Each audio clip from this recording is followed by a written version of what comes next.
My husband's little sister came home from school and she just didn't seem right. So, we're asking Armani, are you okay? Is everything fine? You having a bad day? She was bothered by her day. And long story short, she told us that she had a problem with boys. She didn't like boys. She didn't want anything to do with them. And so when I asked her why, she said because of my dad. So we said, okay, why because of your dad? What happened? And she just blurted out to us that for the past, I don't even want to speak it, however many years, he has been taking her after church on Sundays during his weekend visitation. He's been taking this baby into the bathroom in the church, raping her. In the backyard of the church, raping her. Inside of the choir room, raping her. And we had no idea that this was happening. So we found out on Wednesday night that this man has been molesting his daughter, which is my husband's baby sister, who is now 14. He had been molesting her since she was 8. Right after her mother passed away, this is what the man was doing to his own daughter. So I decided, because this was taking place in a church where the bishop of that church was not only a rapist, also, he had also molested his own daughter. He had been raping his daughter. So we know that there are other victims. We know that there are other people, other women, other little girls, other children that were subjected to both of these men. Matthew has been arrested. Her father has been arrested. He's been charged. We actually have him on a recording admitting to everything. We need to bring that bishop down, because church should be a place of worship. Church should be a place of prayer and healing and restoration. Church is not being used for what it's supposed to be used for. Church has now become a place of fashion. Church has become a place of dating, where people are coming and are preying on different people. It is not being used for what it was intended to be used for, and I am sick of it. I am sick of it, and I know that I'll probably receive backlash because it's the church. I don't care. I am sick of it. I am sick of the church being used for what it's not meant to be used for. I'm just sick of it. I am sick of it. That place is not a church. It is a place of torture for children. And for years, this has been going on, and it needs to be shut down. So I am coming to the state. I am coming to New York City.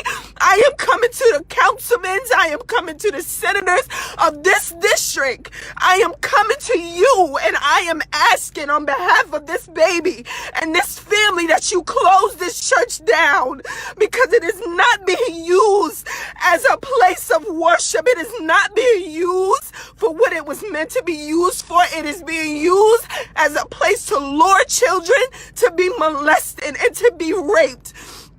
And I am sick of it. I am so sick of it.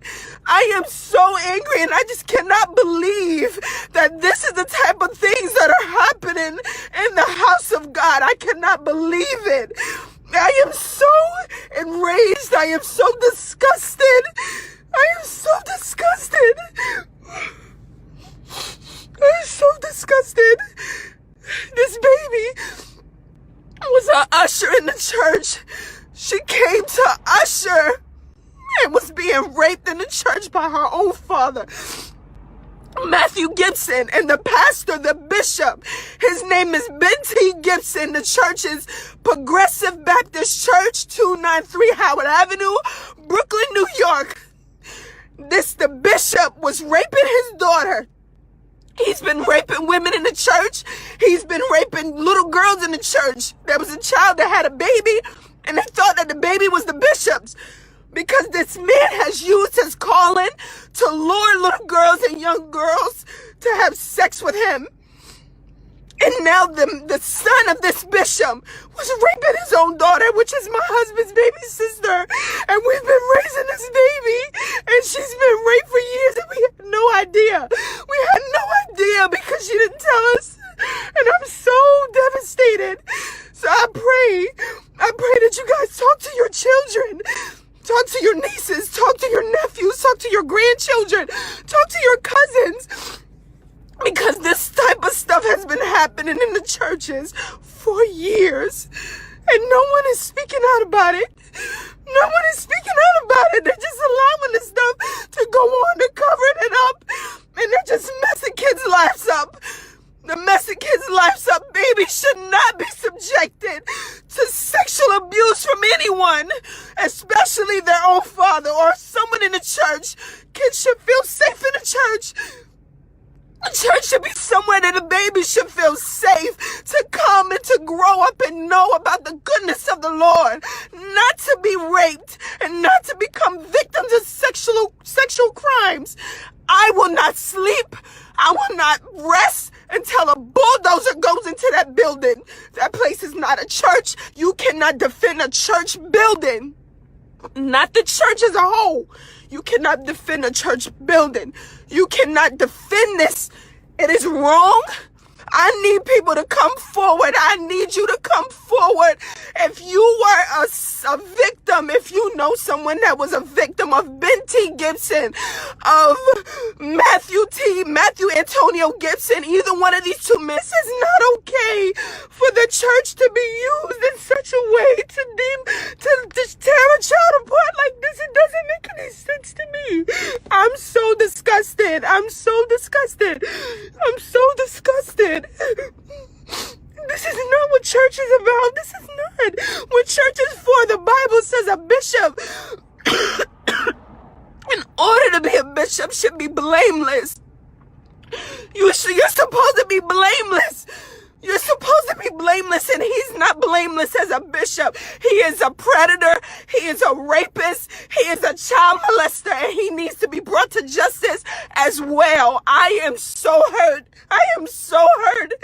I never in a million years imagined that this was going to happen.